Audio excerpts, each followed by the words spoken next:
It's my honor to welcome Dr. Regev, a research fellow at the Hebrew University of Jerusalem, specializing in international affairs and conflict resolution with a PhD and multiple advanced degrees in this field. She's also the author of The Boy from Block 66, an international bestseller based on true historical events, and a lecturer who speaks to diverse audiences around the world. Her work brings together academic research, historical inquiry, and deeply human storytelling, exploring not only political realities, but the moral and emotional dimensions of human experience. Today, she's going to share with us a powerful and deeply moving account that invites us to reflect on both the darkest and most humane aspects of society. Please join me in welcoming her. Hi, thank you very much for inviting me and for giving me the opportunity to speak in this conference. And I will present to you today not only the story of Mr. Moshe Kessler, who is a Holocaust survivor, the boy from Block 66, but also how the story came into being. And we will begin at the very beginning. Okay, so the beginning of the story is actually this minute when the book was born, and this is a bar mitzvah party of Roy, the grandson of Moshe Kessler, the boy from Block 66.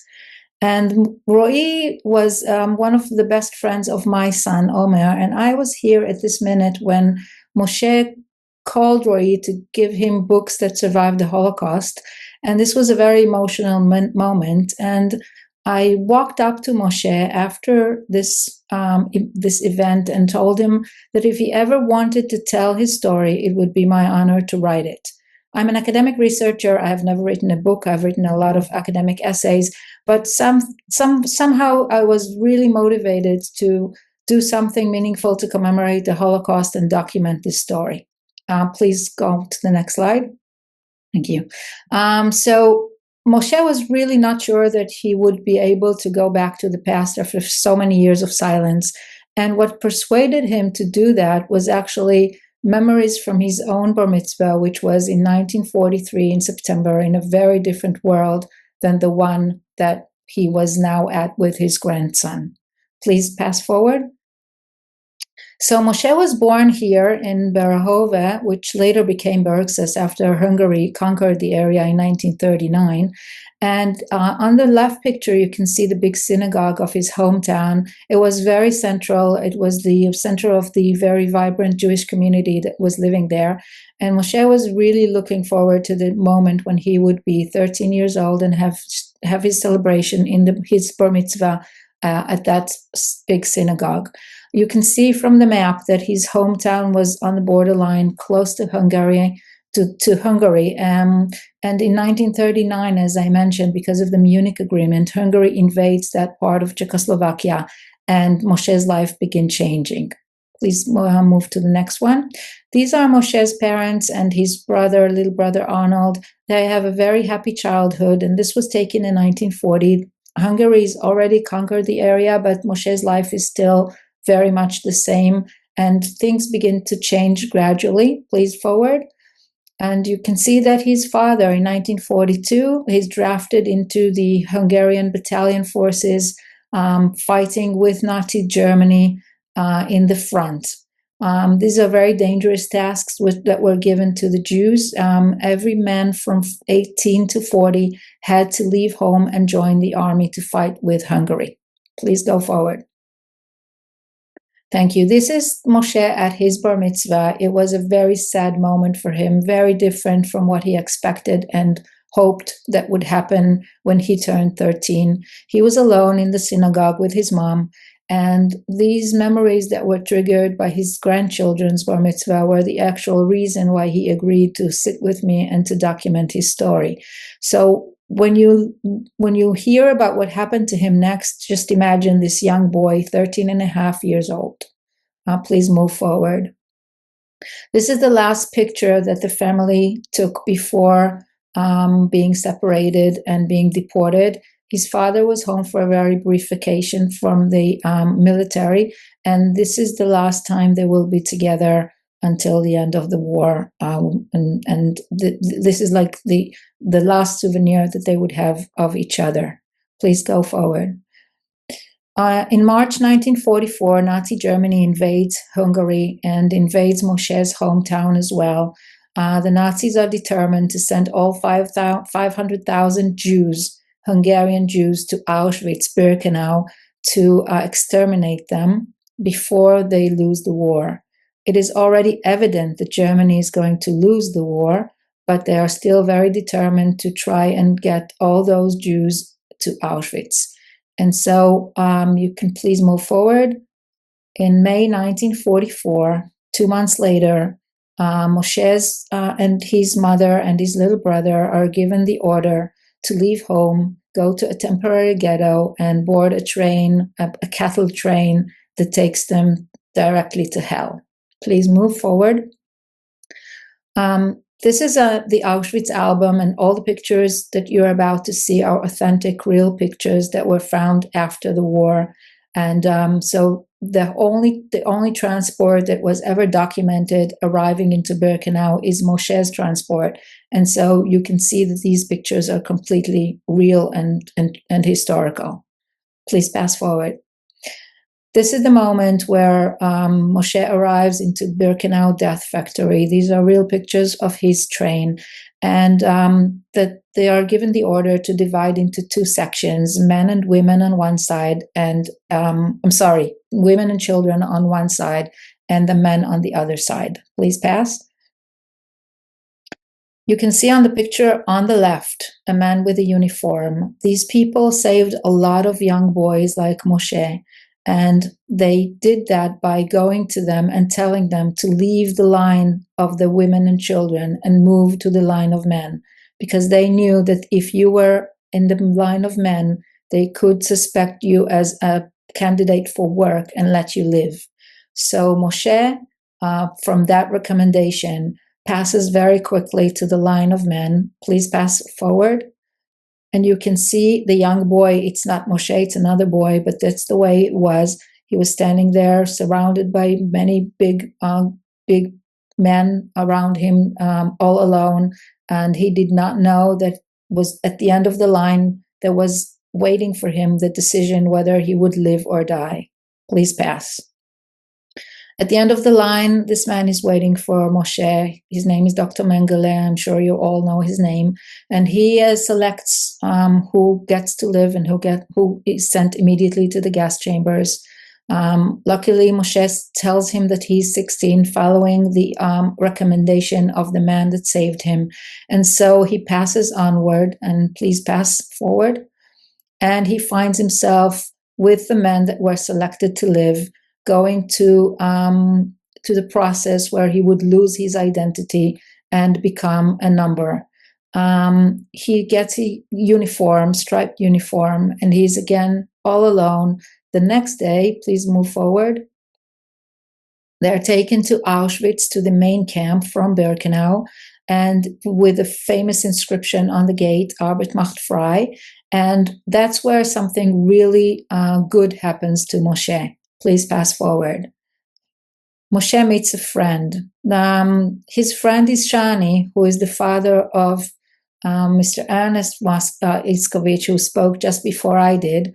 And Shani and Moshe are childhood friends. They are also related, and they are very, very happy to meet each other.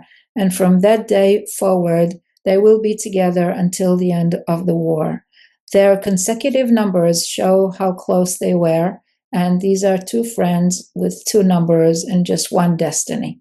Please move forward. The two friends are sent to Lagisha labor camp. They have to work very, very hard for many hours a day, very little food, very like a life threat on every single day. They lose a lot of weight and they are very weak, but somehow they manage to survive, and they find themselves in January 1945, please pass, deported from Auschwitz, Auschwitz III, from the labor camp to the death camps, the death marches as we know them today. The Nazis knew that the Red Army was approaching Auschwitz, and in order to hide what they were doing and also to use all the people who were slaves in the camp as slaves in Germany for hard labor, they evacuated Auschwitz and all the other camps and sent them on death marches into Germany. Please pass forward. So Moshe and Shani are taken with these open trains. It's January 1945, minus 24 degrees. It's freezing, and they're sitting there with very thin uniform. It is unbelievable that they survived this journey into Germany. And at the end of the journey, they have no idea what is expecting them. And then they reach their destination. Please pass. This is Buchenwald. On Buchenwald gate, the inscription said, Jedem das seine.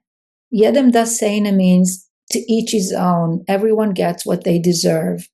But the Nazis did not know that the joke was on them because they were trying to be very cynical and very cruel. But behind these gates was one of humanity's best performances of solidarity.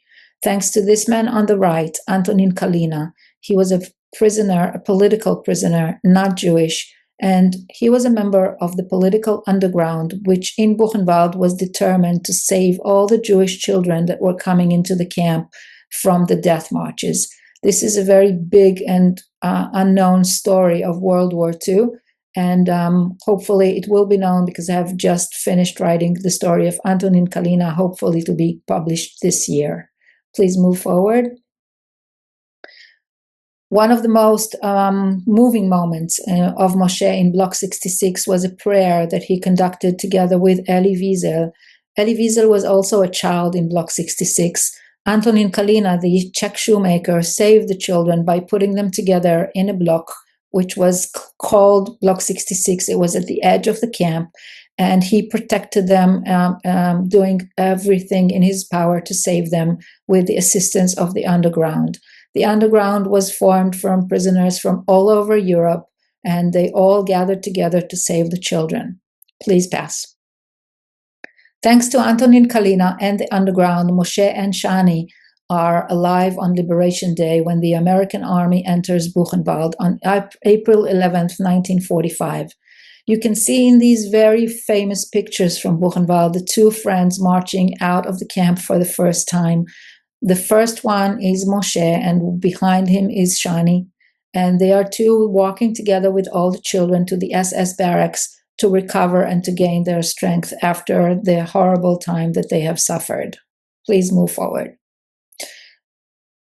The children have nowhere to go, and they're given options. If they choose to go home, then they go home. If not, then they are taken to France, to Switzerland, to the United States, and they find adopted homes for them. Moshe decides that he wants to go home to find out what happens to his family. Because we don't have time to go into all the details, if you want to find out what happened to them, you'll have to read the book. But just saying that Moshe was happy to come home, but very sad to discover his hometown, which was completely different now with most of the Jewish community gone. Please pass forward. Moshe decides that he no longer wants to stay in Europe, and he immigrates to Israel. His biggest recovery is serving in the military, in the IDF, the Israeli army, where now he can defend himself and not be helpless again if somebody wants to hurt him. Moshe meets Eva, the love of his life, and they get married. Please pass forward. And these are the moments of his victory with his two daughters, son-in-laws, and 4 grandchildren. Moshe and Eva decide that they are going to raise their daughters in a healthy and peaceful house, and they don't talk about what happened to them during the war. And for years and years, the memories are shut down until Moshe decides that he will tell me his story. Please pass. For his 90th birthday, which was September 21st, 2020, I give him the first edition of the book. This was a very primitive edition, which was just something that I wanted to prepare for him as a birthday gift. And I gave him the book, and I was very hopeful that he would love it. And he actually thought that the story really reflected his life and in a really good way. And he was really looking forward to have Shani read the book and hear what he thinks about their journey together. But sadly, a month after the book is published, self-published, Moshe gets a phone call saying that Shani passed away. Please pass forward. This is the last picture of the two friends together. I took this picture in March 2020 when I was interviewing both of them for the story. Moshe was heartbroken that his friend had died, and he was really, it was very hard for him to recover. 3 months afterwards, his wife Eva died, and we were thinking what would motivate Moshe to go on living and to find a new, something new to hold on to with his life. And the story that was written was the one thing that really was important for him after losing so much. And so he decided that we would go with us to Buchenwald in the name of him and Shani to say that he had won. Please pass. Because in Buchenwald he saw the kindness of men and not only the cruelty of men as he has witnessed it in Auschwitz. And Channel 12 from the Israeli TV is escorting us going to Buchenwald after 77 years. Moshe returned and gave the archives a picture of him and Shani for eternal memory of their victory. Please pass. Circles are starting to close because the boy who refused to speak for so many years and who was deported from his house when he was 13 and a half now gets attention from German students who rise up and cheer for him after they hear his story in the Weimar University. Please pass. Our families are very closely together. We are celebrating Moshe's birthday here, and on the picture on the left, you can see my children and Moshe's grandchildren who are very, very good friends until this day. Please pass. The small gift that I gave to Moshe for his birthday somehow became an international bestseller, sold in many, many copies worldwide and translated. Please move forward. This is not updated. It is now to 13 languages. With over 130,000 readers worldwide. It was so amazing for Moshe to find out that his story will not be forgotten and that so many people worldwide are reading the story and talking about what happened to him. Please pass. Moshe and I traveled places together to tell his story. This is our favorite place, the airports. And here you can please pass forward. One of the biggest moments in our traveling was Moshe's return to his homeland, the Czech Republic. And in Prague, they welcomed him like a hero. His story became a bestseller in the Czech Republic. Now the new edition is about to come out in Prague in a few weeks, and next week actually. And you can see he was interviewed and we were interviewed by different television networks, radios, podcasts. It was a very emotional moment for him. Please pass. We also went to pay our respects and gratitude to Antonin Kalina, Moshe's savior, who is buried in Prague. On the left, you see Moshe putting flowers and we lit candles on Antonin Kalina's grave. The picture on the right is Moshe meeting Antonin Kalina's family members, his nephews and niece, in Kalina's hometown, Trebich. You can see the tree in the back is a tree with leaves that mark the names of the children that Antonin Kalina saved.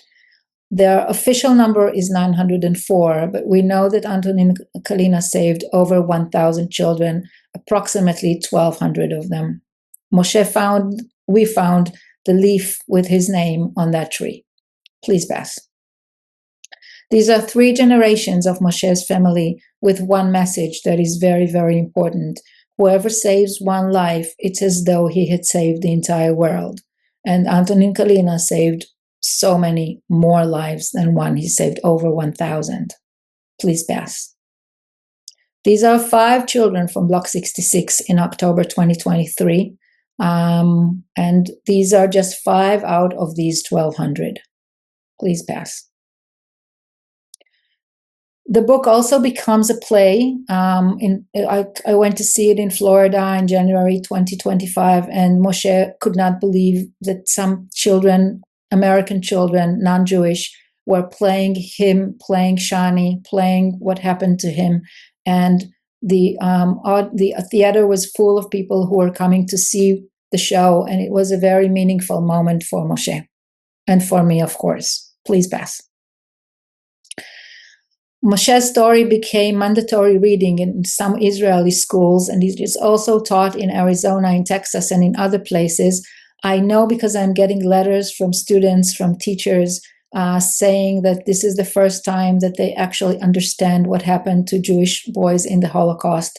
And for Moshe, this was really the most meaningful thing, to know that children his age worldwide would know what happened when he was a boy. Please pass. Sadly, Moshe passed away last Yom Kippur. It was just 10 days after his 95th birthday. But we're very happy, and I promised to him on his deathbed that his story and his message will live on, and we're happy that we're able to do it. And the message is, please pass. Always remember how much one person can do for others when refusing to look away. And Antonin Kalina refused to look away. And so many people in Buchenwald from the underground did not look away and helped the children survive. And this is Moshe's story. I hope that you found it interesting and inspiring. And hopefully you will also find interest in Antonin Kalina's story when it is out, because it is really, I think, one of the truly remarkable places where the Jewish Holocaust meets the tragedy of the political prisoners who are arrested for thinking differently. And I know that Moshe would have been very happy and pleased to know that this conference heard his story. And thank you so much for your attention. I would be happy to answer any questions. Thank you so much, Dr. Regev. That was a very compelling story and very well told. If there's any questions in the Zoom, please raise your hand. If not, we'll go to social media.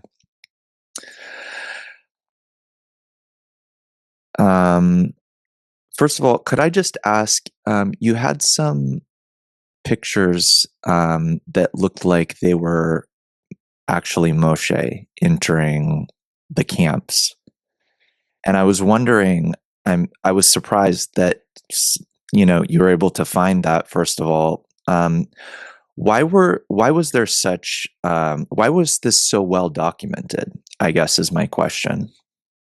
Well, the Nazis, I think they succeeded in their task because they were so well organized, but also because they were fanatic and obsessive about documentation, they were able to document the Jews well enough to send them to the camps, but they were also documenting everything in the camps, so that a lot of archives, and I'm an academic researcher, so I live in archives, so a lot of the archives have unbelievable documentation from World War II, especially the Arlsen archives in Germany.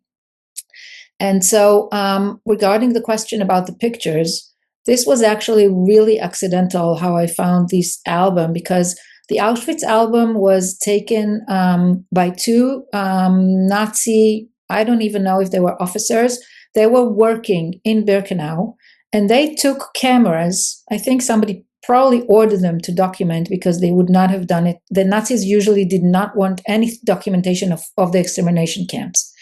And they took cameras and they documented the whole transport from the minute they arrived to the platform until the platform is completely empty. This Auschwitz album is horrifying.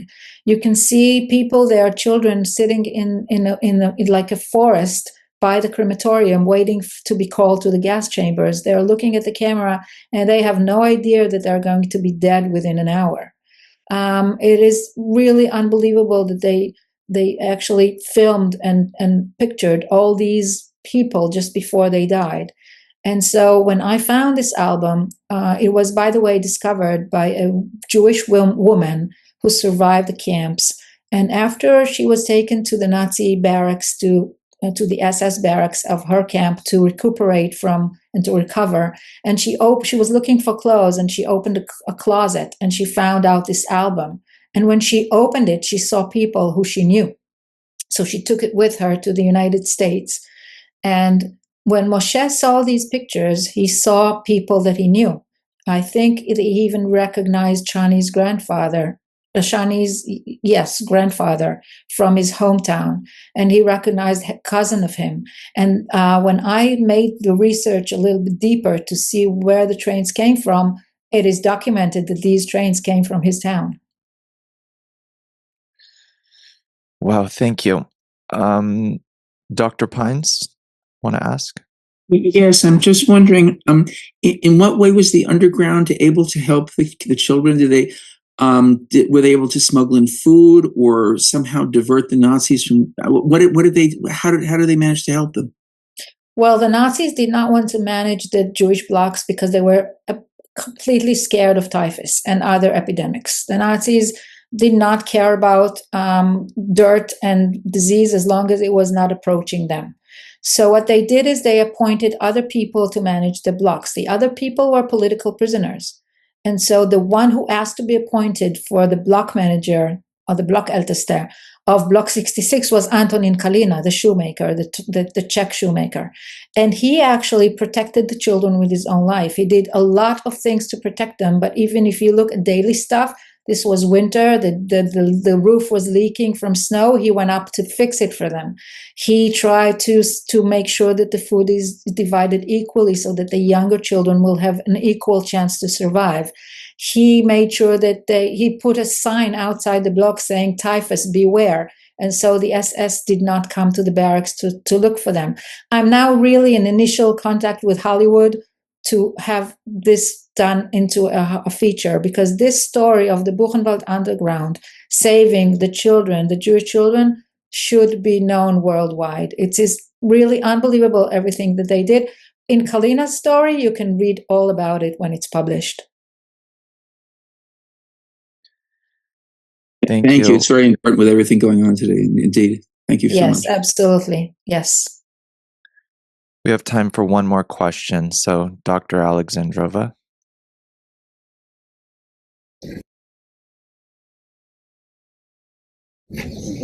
Thank you so much.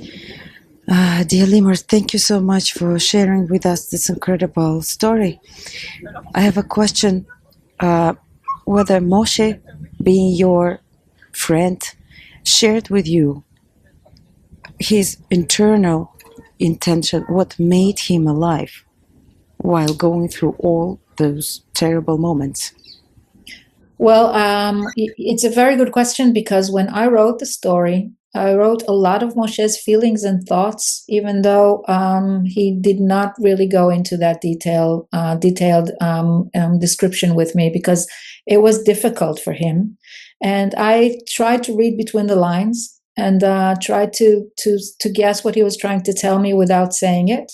And when I gave him the story, the printed version, for the first time, I told him, Moshe, listen, I tried to understand what you were thinking. I tried to imagine what you were feeling. But if I was wrong in any way, please correct this. This is your story. This is your book. I'm just the person who's telling it. And I was really nervous when I gave him the copy to hear what he thought. And then he called me and he said, you know, I felt like I was watching the movie of my life without ever being able to tell it like that myself. And so if you read the book, you will find out that a lot of it is emotions and thoughts and feelings of a young boy trying to handle the horrible, unbelievable reality that he was thrown into. Okay, last question, Dr. Notkin. Да, спасибо. Ну, во-первых, хочу поблагодарить, такая тяжелая история. I would like to congratulate about this hard story and about how strong those people were, how they survived circumstances, and how much and also respect to people who save the kids. we very often say never more. Что все-таки можно сделать, по вашему But мы все мнению, равно чтобы это в самом деле стало никогда больше не повторилось? to Ни с Израилем, ни с еврейским народом, we ни со say всеми never more. Ведь But накоплено огромное what количество ядерного оружия. can we И do спустить to его stop с that? каких-то безумцев Because we have so совершенно much сегодня wars нереально. going on. Войну в мире How can we stop all this Спасибо. Еще раз спасибо за ваше situation внимание. about the wars, about the nuclear weapons that collected in the many countries? How can we help with all that? Thank you for that question. Well, thank you. And I wish I had an answer. I wish we all had an answer. In my opinion, well, the most important thing to do is really not to be a bystander. And this is Moshe's, the lesson, the biggest lesson from Moshe's story is to try and do, each of us, what we can do to not look away when somebody near us is needs help, and to try to support countries that need help, and to try to do whatever we can to, to make this world a little better. Hopefully, by telling Moshe's story, by hearing Moshe's story, and by knowing what happened to him, the message will go on. I'm giving presentations in schools and in different audiences worldwide. If you have any, you have my contact, and if you have any interested audience, please let me know. And hopefully, by sharing the story, we can really make this world a little more peaceful. And I wish there was an answer, but it's not an easy thing to find a solution to, unfortunately. Well, in my other occupation, I'm actually, my PhD is in international studies, trying to examine this exact question, but that's a completely different lecture. Thank you, Dr. Regev, for this profound and deeply moving presentation. As we continue, we now expand.